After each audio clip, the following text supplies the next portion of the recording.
O death, where is thy sting? And so she was the last person to be buried here in this tomb. And my great-grandfather said, no one must ever be buried here again, because she had led a disturbed life and she must never be disturbed after death.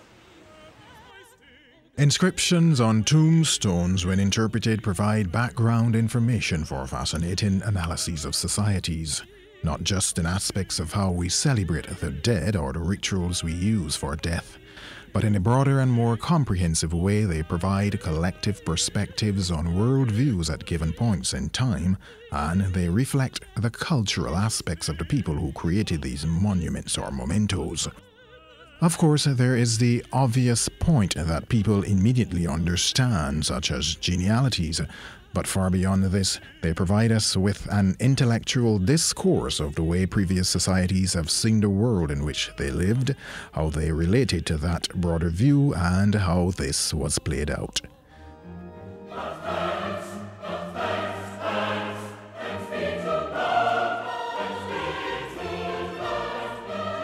Hello and welcome to Tales from the Tombs. I'm Sherwood McCaskey. In our last program, we introduced you to the tombs of Lady Gilbert Carter and Sir Thomas Gilbert Carter, that of one of our national heroes, Sir Grantley Adams, and his son, late Prime Minister the Right Honourable Tom Adams. Senator Professor Henry Fraser and historian Dr. Carl Watson revealed a number of tales from their respective tombs.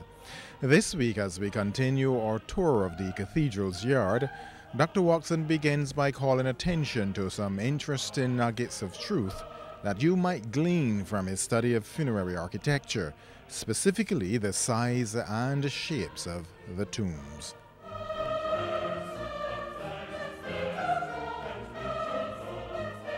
If you come here with me and look, we look at the relative marble simplicity of this tomb, and we look over here at a house to the dead.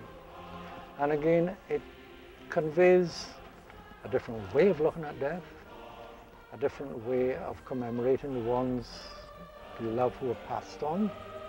And as I said, it gets back to the idea that graveyards then can be used to assess and inform modern researchers about aspects of social history, aspects, and death is, as I said, a part of our very existence, and the way we commemorate death is, of course, a historical fact and subject to historical analysis.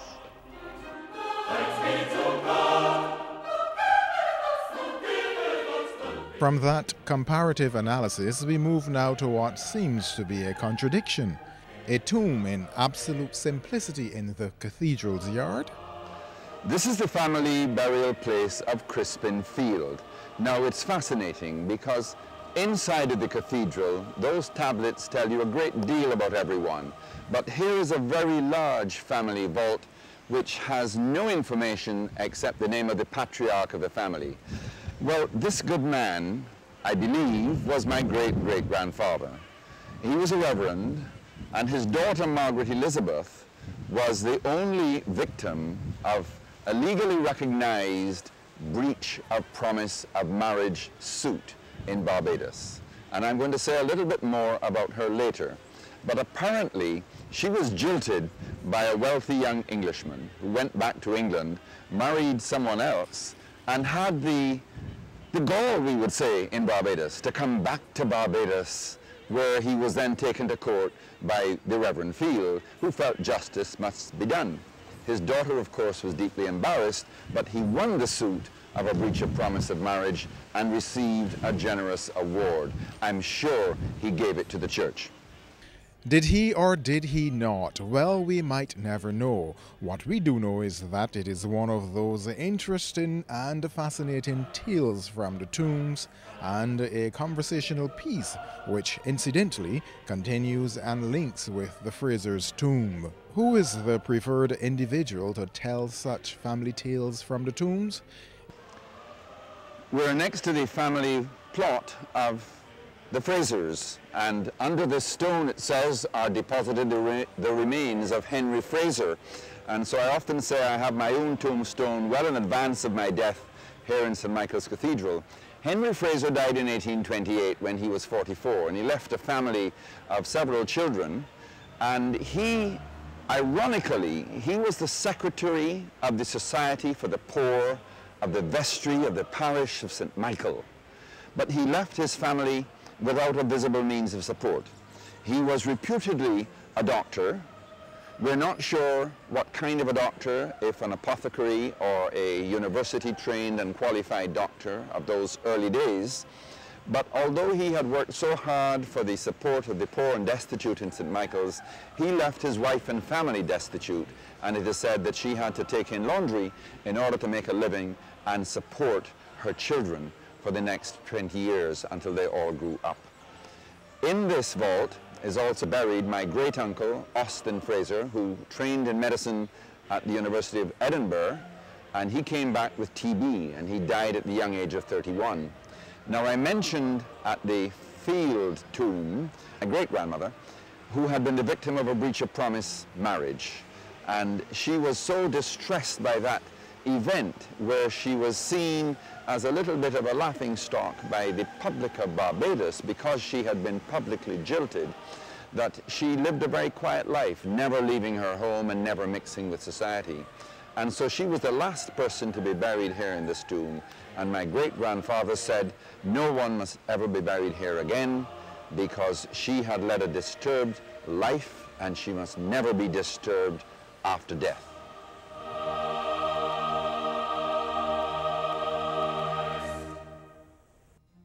After the settlement in 1627, the monarch's representative on the island was known as a governor. In 1966, after the attainment of independence, the holder of that office has been known as a Governor-General.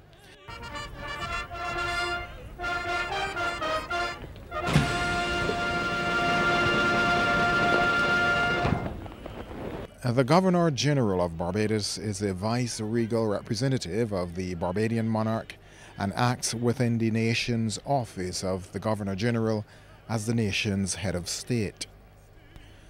Under the government's table of precedent for Barbados, the office of the Governor-General is regarded as being the most important of all personnel of the Barbados government. Barbados has had 68 governors and subsequently 6 appointed Governor-General. Speaking of governors, here's the tomb of one of our very significant post-independence governors.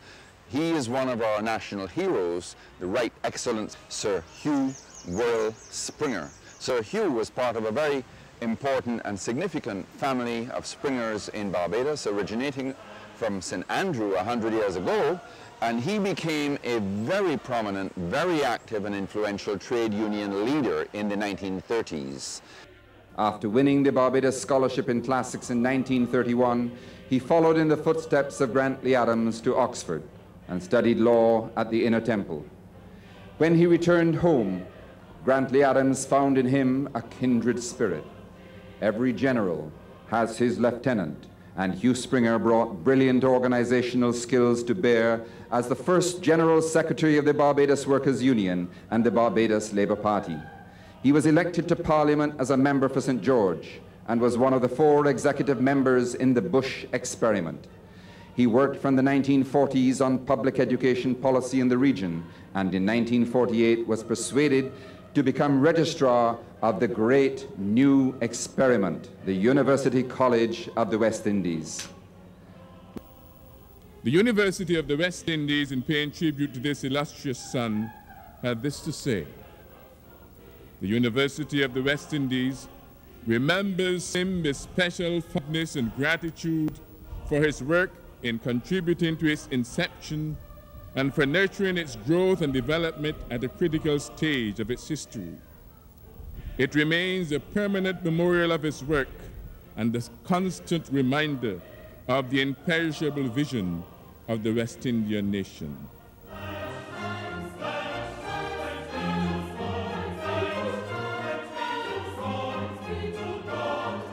Like Sir Grantley, he had a grand Caribbean vision, and he guided the college for its first 15 years to full university status.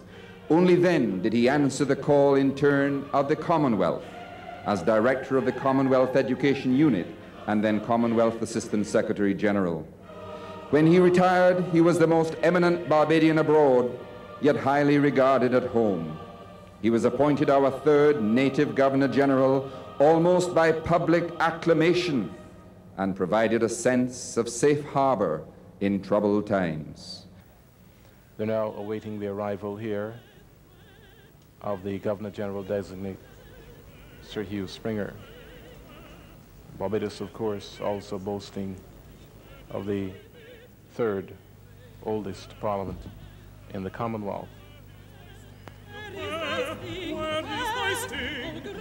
This, of course, is the big moment, the arrival of the Governor General designate, Sir Hugh Worrell Springer.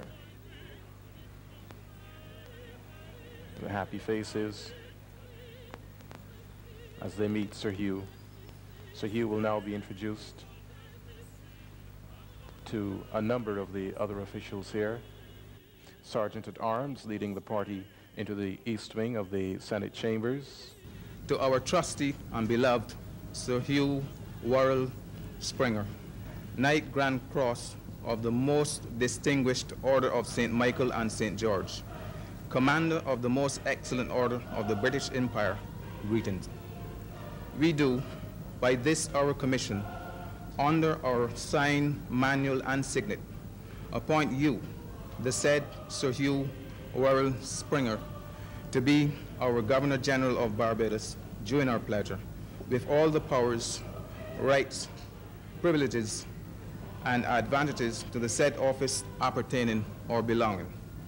And further, we do hereby appoint that this our commission shall take effect on the 24th day of February 1984. And we do hereby command all and singular our officers and loving subjects in Barbados, and all others whom it may concern, to take due notice thereof, and to give their ready obedience accordingly. Given at our court at St. James's this 24th day of February in the 33rd year of our reign.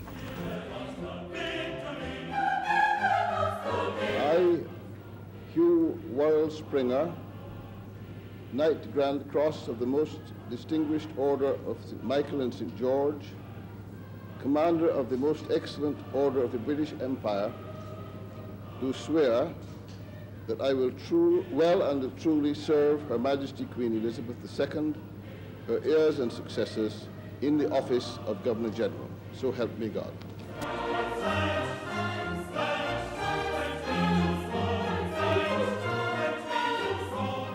Many have spoken, many have written, and many more have made me feel, by their glances and their smiles, that they wish me to know that they rejoice in my appointment as their Governor General. During the preceding weeks, many friends and acquaintances expressed their hopes that the choice would fall on me. I had great difficulty in not betraying my knowledge that the choice had already been made. So I enter on this highest and most honorable office in Barbados, uplifted and strengthened by what I feel to be universal goodwill. It is a wonderful feeling. I know that my wife, who has suffered me and cared me for 41 years, shares this feeling, though being who she is, she has never spoken of it. We therefore accept the honor which has been conferred on us with pleasure and pride, and at the same time knowing our shortcomings with due humility and with faith in the grace of God. I wish that Florence Springer, my aunt who reared me, and Florence Springer, my mother, whom I got to know only after I had grown up, and my elder brother, Chris, whose brilliance and unquenchable kindness were always a help and an inspiration to me, could have been witnesses of this occasion. Perhaps they are. They and others who befriended me in my youth, chief among whom I count Cham Hope, my father's favorite pupil, who became my foster brother, guide, and friend. When one considers how much of one's success is owed to the help of others all along the way, one's only posture must be one of humility and gratitude. When I retired 3 years ago, less than a quarter of my working life had been spent in Barbados. But they were probably the most important years of my life. I think so because of the conjuncture of events and the opportunity it provided for me to take part in what will be seen in historical perspective as a turning point in our history. I count myself most fortunate to have been available at that time to be part of the team led by Grantley Adams, which played midwife to a new era in Barbadian history. And doubly fortunate in being able, after retirement, to make some further contributions, however small, to the development of our society. In the intervening years, which saw the anguish of the failed federation, Barbados embraced the responsibility of independence and joined with its neighbors in what I think is a more feasible device for regional cooperation. In spite of present difficulties, I firmly believe that it will go from strength to strength. Recent events have brought us sharply to the realization that we are not insulated from the forces that are at work in the processes of world politics. I pray that we may respond to this realization with wisdom and courage. Barbados is fortunate in being endowed with only modest material resources. This has meant that Barbadians have always been presented with the challenge to make the most of what we have and to draw on the wealth of our spiritual resources. On the whole, we have responded well through the centuries to this challenge, and sometimes splendidly. I hope and pray that we shall continue to do so. At the moment, after a wave of prosperity and economic growth, we are passing through a leaner period. I have no doubt that we will surmount our present difficulties, both material and moral, and find ourselves a stronger and more united people as a result. United as Barbadians, but at the same time seeking a wider unity in cooperation with our neighbors in the Caribbean and in the wider world. Sir Hugh Worrell Springer, a builder of Barbados, a brilliant light and a national hero.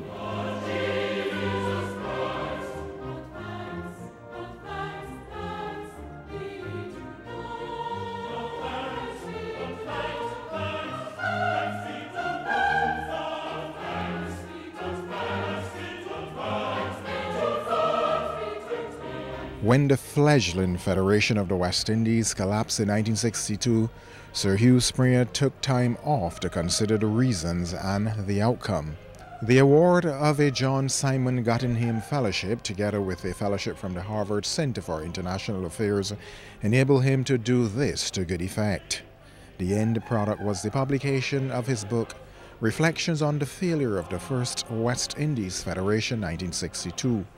That book displayed the fairness, balance, lucidity, and perception which characterized all of Sir Hugh's work. The Right Excellent Sir Hugh Springer retired from the post of Governor-General April 30th, 1990.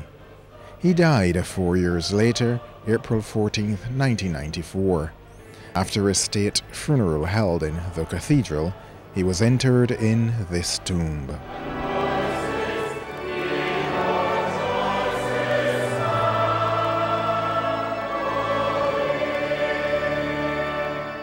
In 2007, a National Heroes Gallery displaying concepts of heroism was established in the West Wing of the island's Parliament. The facilities coordinator David Best details the iconography that depicts the Right Excellent Sir Hugh Worrell Springer. Ras Ikem, he accumulated most of these materials from in and around Parliament, and he put together this icon showing how Sir Hugh Worrell Springer, or the humble way in which Sir Hugh Worrell Springer would have been brought up. Here we have the oil lamp, which no doubt he would have studied by lamp. The cuckoo stick, which for many not only served some melon cuckoo, but some hot lashes as well back in those times. And here we have the worry seas. The worry seas, which were used for the game of worry. Many young people today who have the Nintendo and the PlayStation don't know of the game of worry, but no doubt that was also one of the games played by Sir Hugh Worrell Springer. Now, interestingly enough, about this icon, we have a jacket. Now, Sir Hugh Springer was always well cladded in his suits, but we have here a wooden jacket. And according to the artist, he explained that the reason for a wooden jacket, he used it to give emphasis to the personality of Sir Hugh Worrell Springer, that he was always very firm and upright. In 1977, at the 96th Congregation of Graduates of the University of Hong Kong, Sir Hugh Worrell Springer was referred to as the Commonwealth First Gentleman of Education and a man at the center of international university development. For his distinguished contribution to university education, for his insight into the art of the transmission of knowledge, and in tribute to his role as a Commonwealth statesman of learning, he was conferred with the degree of Doctors of Letters by the University of Hong Kong in 1977. Today he is memorialized by King Springer in the book Truly a Gentleman, The Life and Times of Sir Hugh Worrell Springer. That life of service extended from Barbados through the West Indies and throughout the Commonwealth. His contribution through service clubs, commissions, and committees, both locally and overseas, are too numerous to mention. His interest in the Scout movement never waned. He was our chief scout at the time of his passing. Hugh Springer was so lacking in pretensions, in other words, so sane, that many people thought him aloof and austere. Those who knew him had every reason to think otherwise. No one who had the privilege of his acquaintance could call him what Mark Anthony called himself, a plain, blunt man. He was a very influential man, and one of the connections I had with him was the fact that he was chairman for many years of the Caribbean Health Research Council, originally the Commonwealth Caribbean Medical Research Council, renamed the Caribbean Health Research Council, with which I was very closely associated. But he had a very interesting dry wit, and he was famous for his little jokes made with an absolutely straight face. But above all else, Hugh Springer was an avowed Christian. That Christian training and development were nurtured at St. Cyprian's Church and in this cathedral. Graduate students of the University of the West Indies testify to the example he set through his attendance at worship. He gave of his time and abilities to the church through the Cotterton College Appeal, his membership of the Barbados Diocesan Trustees and Diocesan Synod, and St. Peter's Church Council. He contributed of his treasures systematically and proportionately.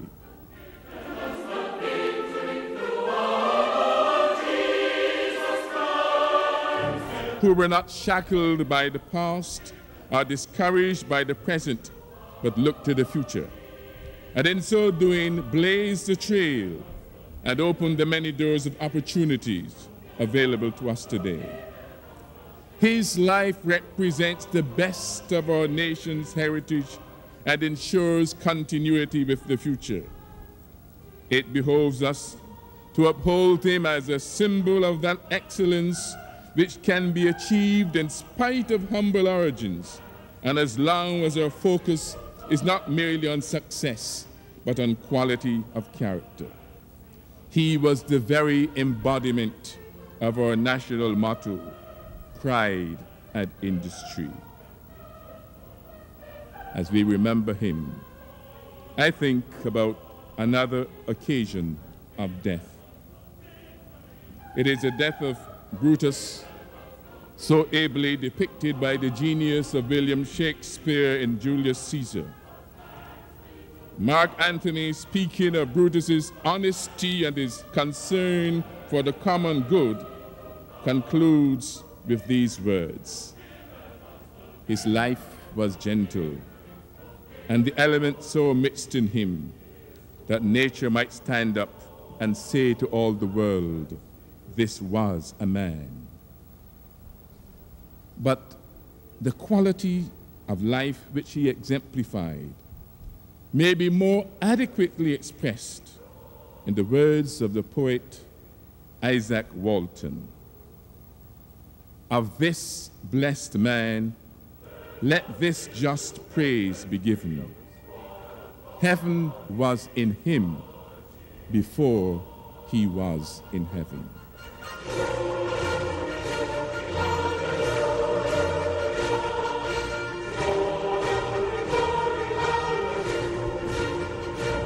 And so we conclude yet another edition of Tales from the Tombs.